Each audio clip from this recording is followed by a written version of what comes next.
সন্ধ্যা 6টা বাজে, এখনো মহারানীর বাড়ি ঢোকার নাম নাই। একটা ফোন করে দেখি কোথায় আছে। ফোনটা একবার তুলুক না, আজকে দেখাবো ওর একদিন কি আমার একদিন। আরে রোহান তো আমাকে প্রপোজ করেছিল, কিন্তু আমি না করে দিয়েছি।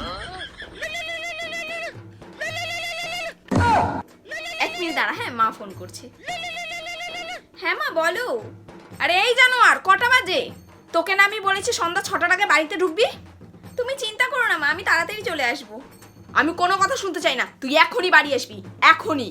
আজকে আয়, তোর ঠ্যাং ভেঙে তোকে আমি ঘরে বসিয়ে রাখবো, জানোয়ার কোথাকার।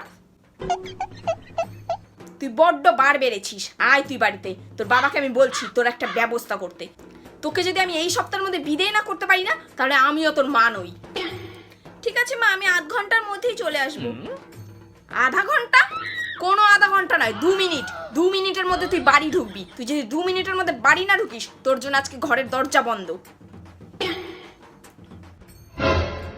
হ্যালো হ্যালো মা, হ্যালো। মা তো ফোনটা কেটে দিল, এখন আমার কপালে খুব দুঃখ আছে। ভাই শোন না, আমার খুব আর্জেন্ট কাজ আছে রে, আমি চলি আজকে, তোরা এনজয় কর।